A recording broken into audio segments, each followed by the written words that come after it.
Yo, what is up guys, it's Fray here, and today I'm going to give you guys an insight on my decision making as an IGL and tarper in trios.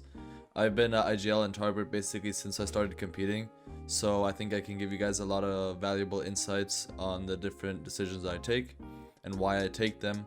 So yeah, I hope you guys enjoy the video and that you guys learn from it. So first of all, my trio lands Catty corner. You guys just have to find a spot that you think fits your playstyle. This season I decided I like playing around peppers, and I like a spot that just pretty drop reliant, which means that you can put a lot of time practicing drops, and then you can, whoever gets the better gun and has a better drop just wins the fight basically. It's not all these long like 5-minute fights where you just get super scuff loot even if you win the fight, like I sometimes had in Sweaty Sands. So yeah, we decided to land Catty. We're contested here. These are pro scrims. Put the volume down a little bit. Yeah, but like Catty's so fast. So wherever you go off spawn, it's just important that you're prepared, that you know where the gun spawns are, where the chest spawns are, what the drops are.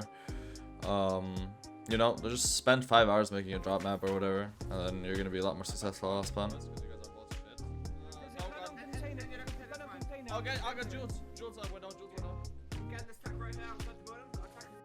Alright, so if you guys listen back to that, just gliding in off spawn, how much information all of us had said, like how our drops are in relation to our opponents, and we scout all the gun spawns while we fly in, and then everybody calls where they're gonna land, so we don't, I'm sure most of you guys had the situation where you land on the exact same gun as your trio because you guys don't calm enough. So just the value of communicating every gun you see, how good your drops are, where you're gonna land exactly, and having those callouts that everybody knows in a POI is really important.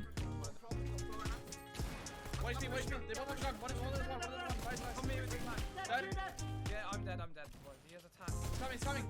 He's pushing me. Don't you can't die. He's coming back for the finish. Coming. Spray. He's 110 HP. I'm me. Fray, you're a one sec. I'm coming down to main. Oh no, bro, we need to fight him. You're waiting for me. He's on me. Come on. Yeah, I can't, bro.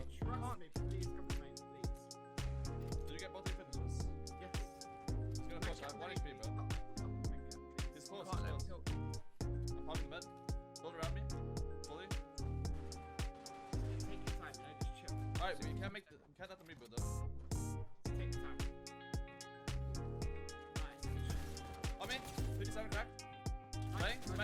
Push. Let's go! Alright, so if we look back on that fight, I think some important things to know is obviously, like I mentioned, know the chest and gun spawns. And then, I hit him a lot here, but I know there's 2 people on me with a gun. One of them has a pump, one of them in a pistol. It's important that I don't just greed too much for the instant kill. I go away to the right because I know my teammates are going to be there, and I know that I hit one of them 1 HP anyways. So we get those 2 kills. Rabbit dies on Caravan against the last player. I know he's attack here. I have 3 builds. And I just have to go away, make sure I don't die so that it's not a 1v1 situation for Hardfind here. And I just play off of him. I let him go first because he has more HP than me. It's a good call from whoever's dead to just call the HP. Like, he just reminds me I'm one tack, I have to be careful. And then here, I think I make a mistake. I go way too aggressive. Hardfind's call was good to just go away, reset, get some mats. As long as he can't reboot, we're still in a 2v1 situation, so we have the advantage. We don't need to rush this. I tried to rush it a bit too much. And then yeah, I just popped the med, he built around me, and then we killed him, which was fine. So yeah, off spawn is mostly about drops and knowing where the gun spawns are, where the chest spawns are, and then just really good communication on where you're gonna land, and while you're fighting, make sure you guys are all on the same page. What we also did, and I think what's important if you have a drop spot that you're gonna land at for like the whole season, is try to find efficient loot routes. Like after you went off spawn, or if you're uncontested, try to find the most efficient loot routes so you can rotate fast into next zones, which is especially important in stack games because you're gonna need good positioning and surge. So here we get the first zone. The first zone is still in Catty, so I build a fake base over here and go for some tags on retail or I'm pretty sure I look for tags in retail, but if I can't see anybody, I just instantly go away. And that's just to make sure that in case second zone pulls here as well, we already have a base there and we can probably take it unless somebody knows that it's a fake base, but usually we can just take it. And it's a good hill to be in for the rest of the game. So we're just looting, farming up. Yeah, if you have wheels to put on your car, they're always really good. They make rotations way faster. And then yeah, for like 35 seconds, we can just stay on top of this mountain and look for tags the whole time. Try to get as, like, even if you get 3 kills off spawn, right? In really stacked games, that surge will definitely last you for first zone surge, but when there's 50 people alive, like that surge can still be problematic depending on how much damage you did. And you should always make sure that you get looking for like easy tags even though you got kills off spawn. So that even like early on you can get enough tags to be chilling for moving zone. You never want to be in that position where you're really scuffed in moving, having to go for a play because it's such a stacked game and you just need the surge, you know? It's always important to get enough surge early on. And you never know, like we might be able to get tags right now and it might be way harder to get tags later, so just try to get as many tags as you can early on. Zone pulls and I'm instantly looking at my map, trying to think about a good position. Like I think this is the difference between like good IGLs and, you know, not that good IGLs, is like instant decision making. I'm looking for tags, but as soon as I see zone pull, I'm already looking at my map, thinking about what we should do and going into the car. So what you guys can learn from that is basically basing your positioning off of how much surge you have is really important, especially in stack games. You can't always have the same game plan. You need to, you know, make it dependent on how much surge you have. Grands and heats and every stacked tournament basically is all about surge. So we saw this cheer there. Obviously they're going to turn back and shoot at us. And then instead of just trying to drive in more and getting tagged more, it's just not worth it. We just stop a bit. We let them run, get a bit of tags on them I think as well.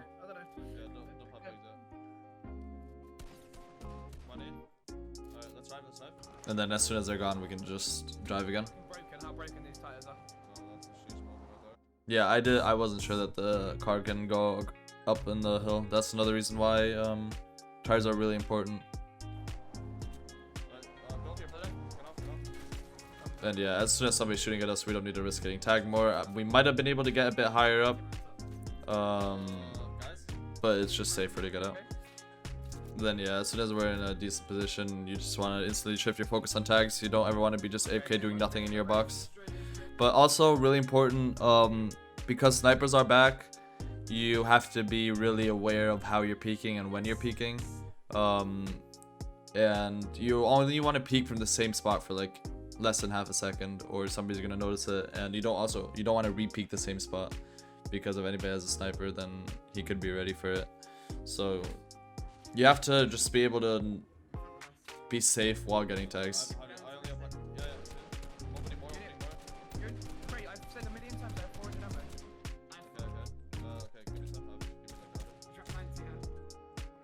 think we're gonna basically skip through this. We're 560 above here.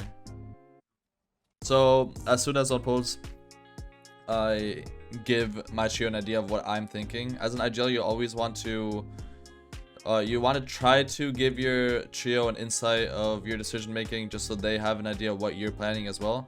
Like a lot of people just, you know, like waypoint a spot and then leave, but you always want to like try to explain to them what you're thinking, and then maybe if they think it's a bad idea, they can say something as well. But yeah, zone pulls, and we want to rotate around this mountain, because going left side of this mountain or going on top of this mountain is going to be a lot less congested, which means there's going to be less players than on the right side around Misty, etc. So we can just go for tags until we can rotate late in this zone. Okay, so we heard the people behind us pad, which gave us the idea that we can just use it as well. I want to like kind of rotate left so we can get up the hill. Alright, I'm waiting for my trio mates to be ready to launch pad as well, so that I don't launch pad too far in front of them, because if I'm too alone in the air, I either get lasered or it gives the opponents enough time to laser them in the back. In hindsight, I don't think this pad was the best idea, because people padded in front of us and obviously they're going to take the position that we wanted. So in hindsight, I think it probably would have been better, and we probably would have not gotten tagged as much if we just peppered or ran around the full left side. I don't know if you guys can see my cursor, but around the full left side of this mountain and then go up at the end. In hindsight, probably would have been smarter. They might look from beam there. Do they look in the Like, if this was a better lobby, we could have died here. So in hindsight, I don't think this pad was a smart idea. Alright, so I get tagged to the 60 HP by survive. Also, people forget about this. Always communicate what healing you're carrying. A lot of trios end up in the situation where, oh, we don't have white heals. Fuck, what do we do now? You know? You want everybody in the trio, or not everybody, but everybody should talk about how many heals they have, and one guy should always be carrying mech kits or any white heals. If you have chuck cannon, you don't need to, but you always want something that can give you white heals. Yeah, so we have 40 peppers here. We can just use peppers for almost every rotation. This is an insane amount of peppers. Usually we don't have close to this amount. But this conversation we're having right now is good. Like, we're not doing anything in the box right now. Rabbit gave me an idea, and we're just basically discussing about what we should do. And it's not a bad thing, you know? Like, people think IGL and the trio should make all the decisions, and nobody should talk back. But at least for me, and I think for a lot of IGLs probably, it's good to at least hear some other ideas that you can take into consideration. You don't want it to be fully dependent on you, and I also think it's bad if players never, like, just... them giving their own ideas means they're thinking as well, which is always good, you know? You don't want people that fully rely on you. It's good if everybody thinks. We're gonna need a 50-50 refresh, I think, because how many... Me and Danny are need Brim. And Rabbit, like, this is a really good preemptive call, you know? We are probably going to need a 50-50 refresh. We don't have that many mats. I have really good mats here, but that's because they always drop me the hard mats. Just like having a preemptive game plan, you know? If we have max mats, we know, okay, we probably don't need a refresh anytime soon. But these preemptive calls are pretty good. How many 141 as well? Lagging everywhere as well.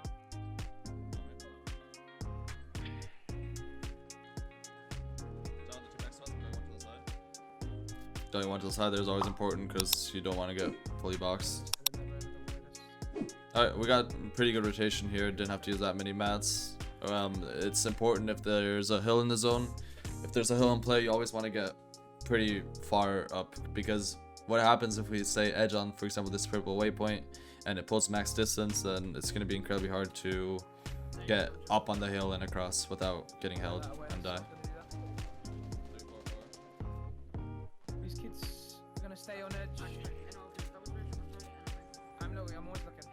And then yeah, we're all just really important to look for triple sprays and any surge you can possibly get, because even though, look, we have 3 kills and we were going for tags the whole game, but we're only 200 above here, and if we get 0 tags here, we're probably gonna end up being below as well. So that just shows the importance of constantly looking for the triple sprays, constantly being aware of anybody you can tag. In stack games, it's so important. Like, surge is the most important thing to learn in stack games, 100%. By the way, I didn't show this, but as soon as we saw this 50-50 pull here, we basically called, okay, we're on a good dead side spot on the mountain. We can just rotate late. We have peppers. We can rotate late. We can go for tags before we move. Preemptively drop the peppers, maybe. Yeah. This is always good. I just love 200 AR, mate. Like, preemptively dropping the peppers so that you're not last second. Like, oh, we need to move. Oh shit, I forgot to drop peppers. Things like that. Just preemptively dropping them is really important. Good call from hard find. We shouldn't like over tunnel vision on tags. We need to focus on rotation because zone is about to be on us.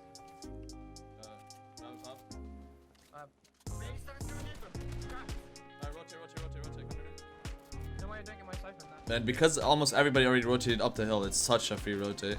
And it's going to be pretty free almost every time in zones like this. We're right next to them. I'm going one here. This is good from Rabid. Like, I make sure to tell them, okay, we need to watch out. This team next to us could try something. And then he just builds out 2 more boxes to the side away from them. So that we have less risk in our positioning.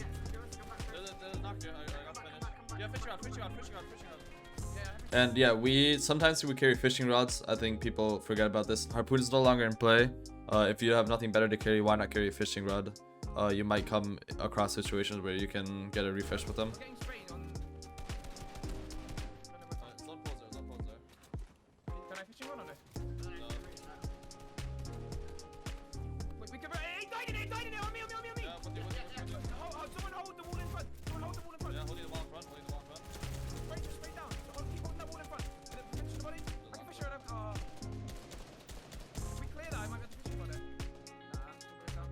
We should go down now, guys. Come. Okay. I look down and I just see that almost nobody's under us. So we don't want to wait too long until everybody's under us. We just take the free rotation. And boxing up this pad was a really good call by Hardfind. Sometimes it's going to be too risky because people, like, there's a lot of trios that if they see a pad somewhere, they're going to try to box it up, you know, and you don't want to fight a trio just for a random pad. But in this case, it was pretty free, so we can use it as rotation. And it's always good to have somebody in the trio. Like, it might, like, before Hardfind called that we should focus on rotation when we were focusing on tags, and now in this situation, it was me. When zone is close to you, you want to have enough time to be able to think about your rotation and just make sure you keep your trio in check and basically make sure they don't tunnel vision on things they don't need to be focusing on right now. When you guys pad as an IGL, try to communicate as much as you can on where you're gonna land, where you're gonna dive down, etc. Just to make it way easier for your trio to follow you. I'm landing on this hill right here, on this hill. I'm landing like on this hill. Watch out, don't get caught by that. Landing in front, landing in front. He's landing in the box, landing in the box. Oh, you almost dead. Alright, match check. I'm 2-1-0. As soon as I get in here, it's important to think about mats. I build in, I get us in, and now I just have to let my trio know I don't have a lot of mats yet or anymore. I'm 2-1-0, and if they have hard mats, they should drop it to me. And then Rabid knows, okay, Fray doesn't have that many mats anymore. That means that we need to look for a refresh soon. We can spray down here. We can spray down. I think they're getting sprayed right now. Dead. These type of trio spray downs will work a lot, especially in laggy games. It's so important to know how to look for those type of plays and that you're just all together. 137 in my box. I didn't pick up the brick there. I didn't notice that. I hope my trio picked up that brick. Now we have so many mats from that refresh, so without that refresh we would have been out of mats now.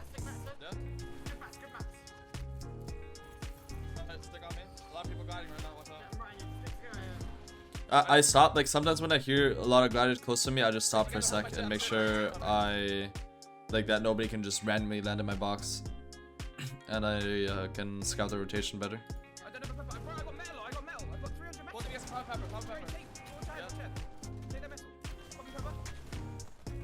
And you want to get your trio to do this. Like Rabid ran to me, saw that I was building in metal before, and just drops the metal without me having to ask him to. So you want your trio to be able to learn that as well. That they just pay attention to what mat you're using when you're building, and that they drop you whenever you're like not fully tarping. That they just drop you mats real quick. I have 400 metal, so 400 metal. And yeah, it's good to, while in endgame, keep letting your trio know how many mats you still have as a tarper.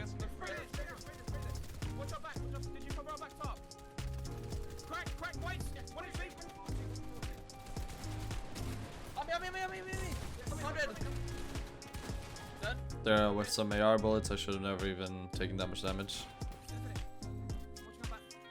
I'm healing, I need to heal for a second. 2 seconds. Alright, that's important. That's like one of the most important callouts in moving zones, in my opinion. Is I'm healing, I'm letting my trio know that I'm healing, and I'm also letting them know that in 2 seconds, we call it transition. So in 2 seconds, the new moving zone will pop, and that means we need to be focused on that instantly. We don't want to be behind everybody, we want to be the first trio ahead so we can claim the layer and get refreshes easier. If you're the last trio, then it's going to be really hard to make it out alive. I'm healing, I need to heal for a second. 2 seconds, I'm transition. Pull back, I'm popping big. I have one on. I'm popping. So we got kind of lucky here, it pulls back into our tarp. So we didn't have to rotate fast and have Rabbit take over for a second. I was healing. It's a really good call by Rabbit as well. We know I have like 1,000 mats here in this zone.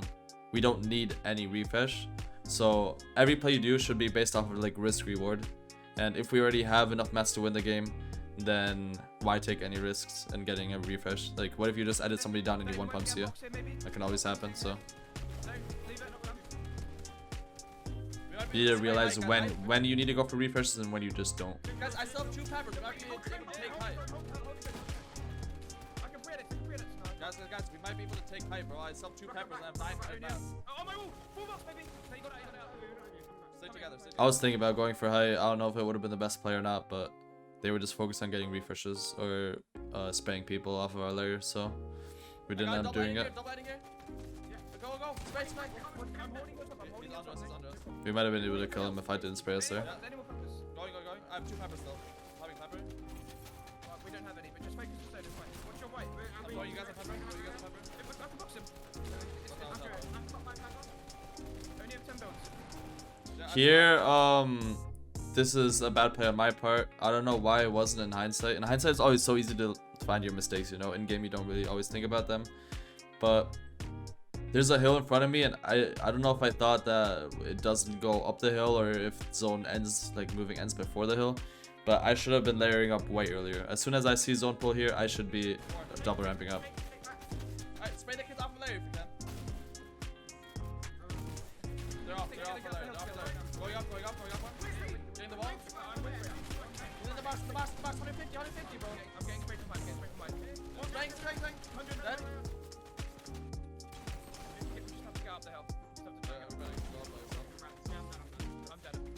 If it goes up in the hill like this, it's easier to all play souls at this point. But if I would have double rammed up way earlier, then we could have been on the hill already.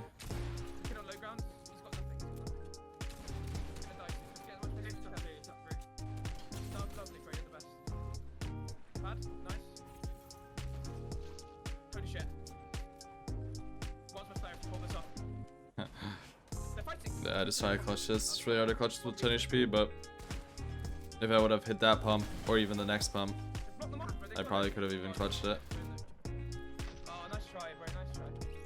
But in hindsight, that was a good game. I think the major takeaways from this game is 1, off spawn, practice your drops, practice your communication, make sure you have like callouts for every chest, every gun spawn, etc. so that you don't double in on anything. And then just play it slow, don't rush anything, especially if you have the advantage. If you're in a 3v2, if you're in a 2v1, just don't rush it. You have the advantage, so you're not the team that needs to make a play. And then the early rotation to second zone, positioning yourself depending on how much surge you have is really important. Always think about surge, even if you have kills off spawn. Surge is a major factor in every stat game. And then yeah, the late rotation in this zone was good. Saved us a lot of mats. Boxing up this launch pad. And basically just sticking together, knowing, like calling out your mats so you know when you have to go for a play and when you don't. Going for spray down plays for refreshes. And then yeah, the mistake I made by not double ramping up earlier probably cost us.